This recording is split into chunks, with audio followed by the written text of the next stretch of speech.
It was a peaceful morning in Medjugorje, and the church was filled with devoted worshippers. During Mass, an intense and unexplainable light filled the space, stunning everyone present. The brightness was so overwhelming that it seemed to transcend the ordinary, radiating something far greater than the physical, almost like a divine touch. The congregation, perplexed and wide-eyed, was torn between fear of the unknown and reverence for the sacred that seemed to reveal itself. Some, in a desperate impulse, fell to their knees, reciting prayers fervently. It felt as though the presence of Jesus Christ had manifested in a way more tangible than ever before. The spirituality of the moment was almost palpable, with every word of the Bible appearing to come alive within the illuminated walls. Many murmured praises, while others simply observed, unable to look away from the supernatural light enveloping them. This scene was not merely a phenomenon to witness, but something that deeply stirred their faith. The inexplicable and almost fearsome light brought with it a renewal of spirit, as though the very essence of the gospel was manifesting in that instant. However, this was only the beginning of a series of extraordinary events, leaving all present in eager anticipation of what was yet to come. Shortly after the appearance of this supernatural light, the church's atmosphere became engulfed by another mystery.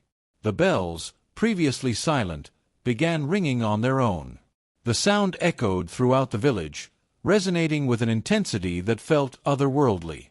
Already shaken by what they had seen, the worshippers now exchanged bewildered glances, trying to comprehend the unfolding events. The church, always a place of peace and devotion, had transformed into the stage for something far beyond their understanding. The ringing was not ordinary. It carried a depth, almost as if calling everyone to a special form of worship, a divine summoning to praise. While the adults pondered whether this was a sign from God, young Christians gathered in prayer, seeking meaning in the phenomenon. Many recalled biblical passages about celestial signs, reciting verses aloud as they sought guidance. It was as if the act of worship had reached a new dimension, transcending anything they had previously experienced in their faith. The bells continued with an inexplicable regularity, their echo reverberating in a way that was both unsettling and awe-inspiring. It felt as though the church itself was alive, responding to the events with a call to action. Meanwhile, the village, already stirred by the events, began to be enveloped in an atmosphere of expectancy. The worshippers, still confused, braced themselves for what might come next, unaware that the following revelation would be even more astonishing.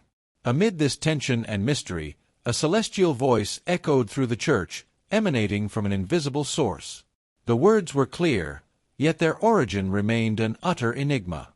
The voice warned of significant changes ahead, urging all to prepare spiritually. It was as though a sermon was being delivered without a visible preacher. The silence that followed this message caused everyone to reflect deeply on their faith and relationship with Jesus Christ. The words were profound, echoing themes of vigilance and readiness found in the Gospel. For those familiar with biblical studies, it was nearly impossible not to associate this message with something greater, perhaps a prophecy unfolding before their eyes. How should one respond to such a warning? Many began to pray with greater fervor, asking for wisdom and strength to face what lay ahead. The expressions of astonishment mingled with devotion as they tried to grasp the meaning of what they had just heard. The voice, while instilling a measure of fear, also ignited a new flame of hope. It was as if every testimony of faith had been affirmed in this extraordinary event. The warning of imminent changes left an air of anticipation, a sense of urgency hovering among the worshippers. Everyone wondered what would happen next. Although the answers were unclear, the spiritual movement sparked in the assembly was just beginning.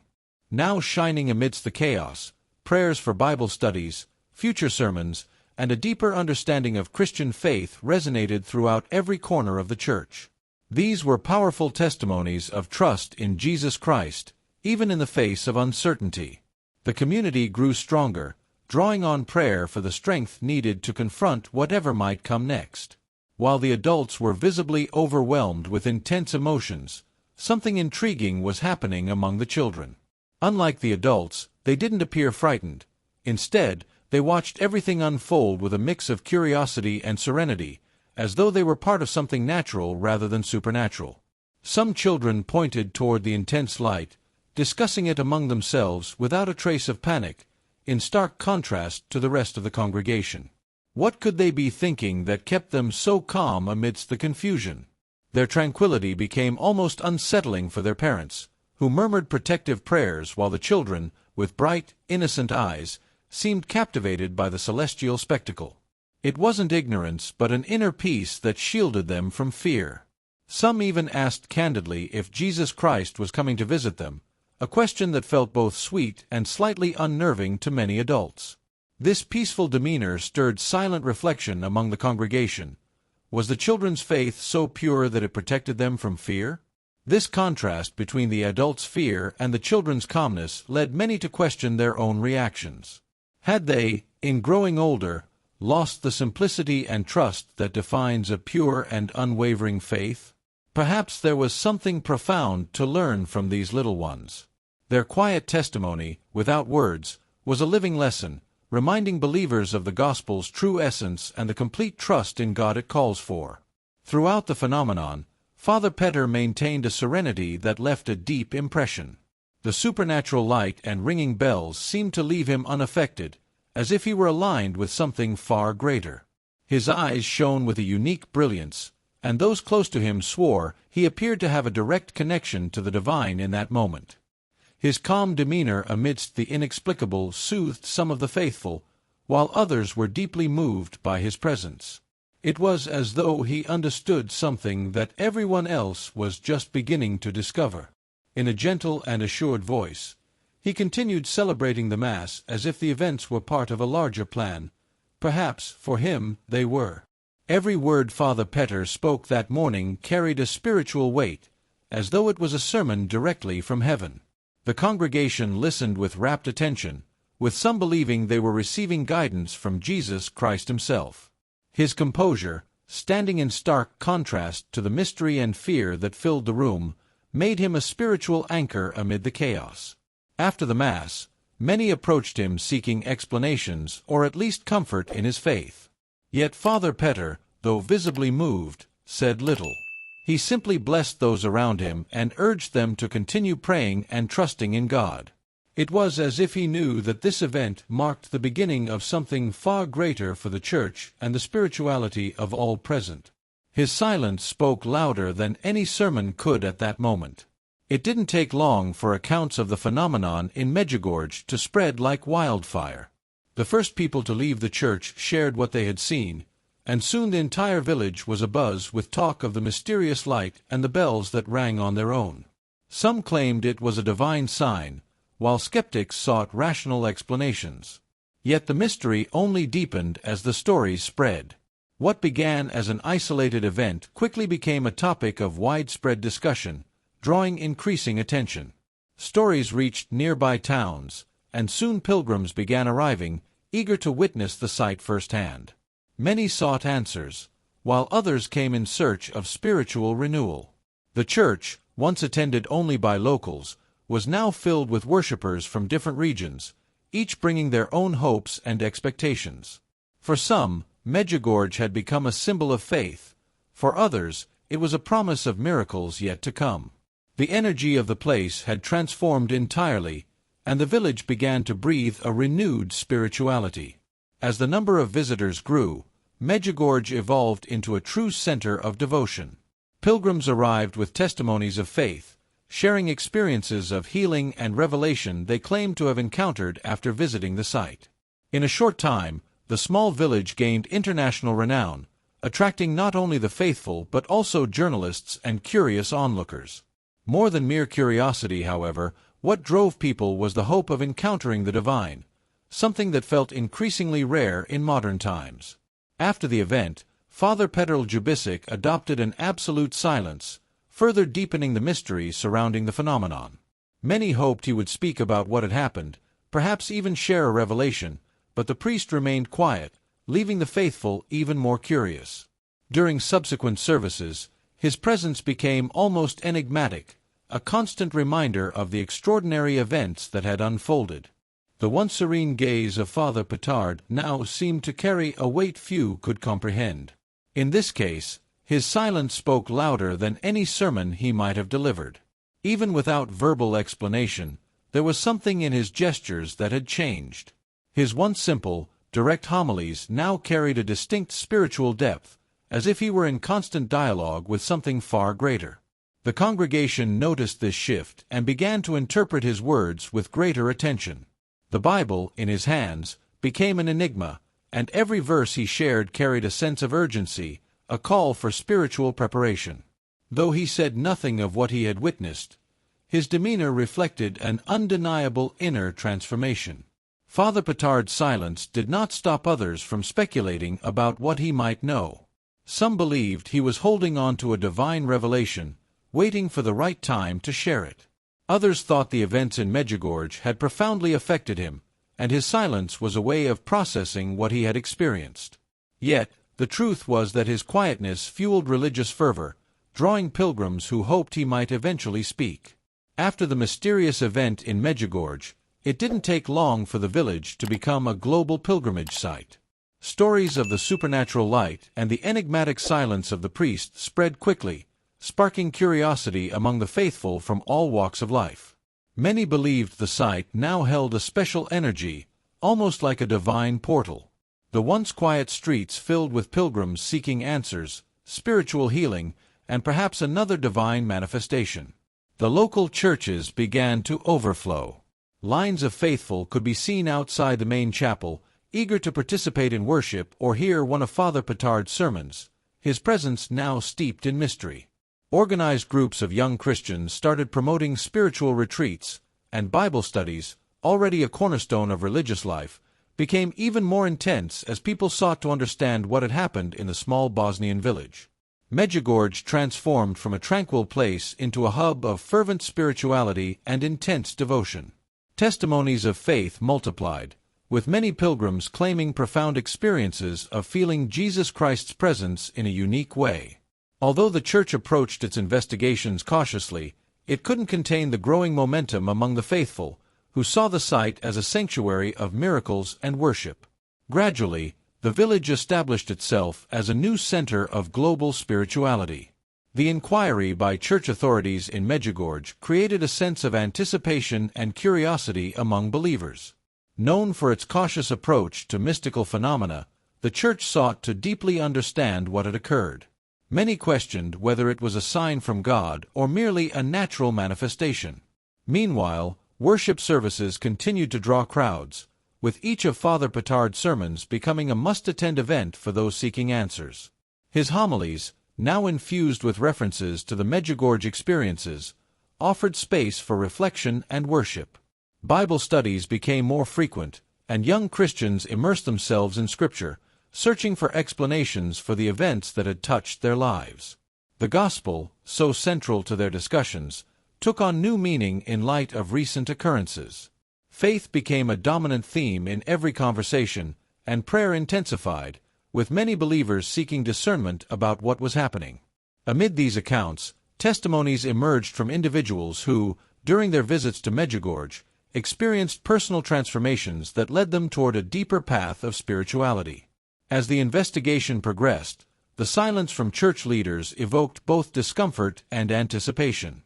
The absence of a definitive conclusion only fueled the devotion of believers, who were convinced the Medjugorje experience was a clear manifestation of God's presence among them. This atmosphere of uncertainty and reverence turned every visit to the village into an opportunity for spiritual renewal, attracting even more pilgrims yearning for divine connection. Questions continued to arise. What did this experience truly mean? What did the future hold? The spiritual transformation following the events in Medjugorje was both palpable and profound. Many of those present at the Mass felt an inner change that defied logical explanation. Prayer became a daily practice, and the desire to deepen their connection with Jesus Christ was evident. Testimonies of faith blossomed like flowers after the rain, with people sharing accounts of emotional and spiritual healing following the phenomenon. Those who had previously felt lost now found their way, guided by a new light and a certainty that they were on the right path. Young Christians, in particular, began gathering in Bible study groups, exploring God's Word with renewed enthusiasm. Worship became a space not only for adoration but also for learning and sharing. They discussed how to apply the teachings of the gospel in their daily lives, striving to be light and salt in a world that often seemed dark and disheartened. For these young believers, spirituality took on a new meaning. It was no longer merely a tradition to follow but an active, engaging journey filled with purpose and renewal. Father Petar's once serene demeanor now bore a gravity that few could grasp. His silence carried a weight greater than any sermon he might have delivered. Though he spoke no words about what he had witnessed, his actions and the subtle changes in his expressions reflected a profound inner transformation. His previously straightforward sermons now carried an unmistakable depth, as though he was in continuous communion with something much greater. The congregation noticed and began to dissect his words with heightened attentiveness. Each Bible passage he shared seemed imbued with urgency, calling for spiritual preparation. This silence only fueled speculation. Some believed he was holding on to a divine revelation, waiting for the right moment to share it. Others thought the events at Medjugorje had deeply moved him, leaving him processing the experience through quiet reflection. Yet his silence amplified the religious fervor that now defined Medjugorje. Pilgrims arrived in droves, hoping he might eventually break his silence. What had once been a tranquil village transformed into a hub of religious devotion. Pilgrims from across the world flocked to Medjugorje, drawn by stories of supernatural light and the mysterious presence of Father Petar. Many described the village as a place charged with spiritual energy, almost as though it were a divine portal. Crowds filled the churches, waiting hours for the chance to participate in services or hear one of Father Petar's sermons, which now seemed to resonate on a profound spiritual frequency. His influence reached beyond traditional worship. He became a mentor to young Christians, guiding them to embrace prayer, devotion, and Bible study as integral parts of daily life. His sermons evolved into calls for reflection and action, urging the faithful to live lives intertwined with God's teachings. Father Petar's humility and sincerity further endeared him to those who sought his guidance. He listened with an open heart, creating a welcoming space where everyone felt valued. His blend of human connection and fervent worship elevated him to a near-mystical status. The events at Medjugorje transcended borders, sparking a global wave of spiritual renewal. Churches worldwide reported increased attendance and an upsurge in devotional practices. Stories of personal transformation, emotional healings, renewed faith, and miraculous experiences spread, inspiring believers and drawing others closer to the teachings of Jesus Christ. Communities became energized as young Christians formed Bible study groups and prayer circles, seeking deeper connections to their faith and to each other. As Medjugorje gained international attention, media and ecclesiastical authorities intensified their scrutiny, sparking debates about the nature of faith and the role of the miraculous. Father Petar's calm leadership during this period became emblematic of a new spiritual awakening. His sermons, infused with references to the events, offered insight and guidance, encouraging believers to embrace their faith with renewed vigor. Social media amplified this movement, providing a platform for testimonies and the sharing of spiritual experiences. Young Christians used these channels to evangelize, spreading messages of love, hope, and resilience to audiences far and wide. Prayer groups, spiritual retreats, and devotional gatherings multiplied as communities sought to strengthen their bond with God. Medjugorje became a symbol of transformation, not only for those who visited but also for a global audience. The renewed connection to the divine sparked a sense of unity and purpose, inspiring individuals to live according to the teachings of Jesus Christ. This spiritual revival carried with it an invitation, a call for everyone to step into a closer relationship with God and embrace a life of faith, love, and service.